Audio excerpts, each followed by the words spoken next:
తెలంగాణలో బీఆర్ఎస్ పార్టీకి ప్రతిపక్ష హోదా కూడా లేకుండా చేయడమే రేవంత్ రెడ్డి టార్గెటా? మొన్నటి వరకు జంపింగ్లను ప్రోత్సహించమని చెప్పిన రేవంత్ ఇప్పుడు వరుసబెట్టి బీఆర్ఎస్ ఎమ్మెల్యేలను కాంగ్రెస్ లోకి లాగుతున్నారు అంటే ఇక బీఆర్ఎస్ ను భూస్థాపితం చేయాలి అని డిసైడ్ అయ్యారా? రీసెంట్ గా వరుసగా జరుగుతున్న రాజకీయ పరిణామాలు చూస్తుంటే అవే అనుమానాలు బీఆర్ఎస్ కార్యకర్తల్లో కలుగుతున్నాయి. పార్లమెంట్ ఎన్నికల వరకు ఎలాంటి చేరికలను పెద్దగా ప్రోత్సహించని కాంగ్రెస్ పార్టీ ఇప్పుడు మాత్రం వరుసబెట్టి బీఆర్ఎస్ నేతలను కాంగ్రెస్ పార్టీలో చేర్చుకుంటోంది. గత ప్రభుత్వంలో అసెంబ్లీ స్పీకర్ గా పనిచేసిన పోచారం శ్రీనివాస్ రెడ్డిని ఇంటికి వెళ్లి మరీ కాంగ్రెస్ లో చేర్చుకున్నారు రేవంత్ రెడ్డి.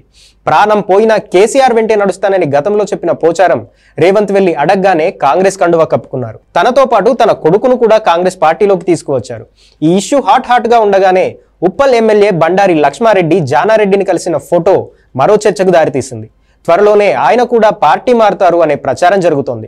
వీళ్లే కాకుండా మరో 22 మంది బీఆర్ఎస్ ఎమ్మెల్యేలు తమకు టచ్ లో ఉన్నట్టు కాంగ్రెస్ నేతలు చెప్తున్నారు.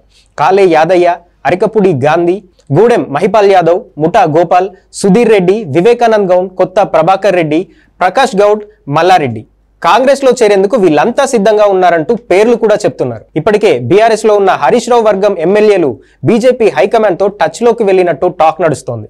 ఇక కేటీఆర్, కేసీఆర్ వర్గానికి చెందిన ఎమ్మెల్యేలకు కాంగ్రెస్ గేలం వేస్తోంది. ఇదే జరిగితే బీఆర్ఎస్ కు ప్రతిపక్ష హోదా కూడా ఉండదు. బహుశా రేవంత్ రెడ్డి టార్గెట్ కూడా ఇదే అయి ఉండొచ్చు అనేది విశ్లేషకుల మాట. కాంగ్రెస్ ప్లానింగ్ ఎలా ఉన్నా ఈ జంపింగ్లతో ముందు బీఆర్ఎస్ కు మరింత గడ్డు పరిస్థితులు తప్పవు అనేది మాత్రం క్లియర్.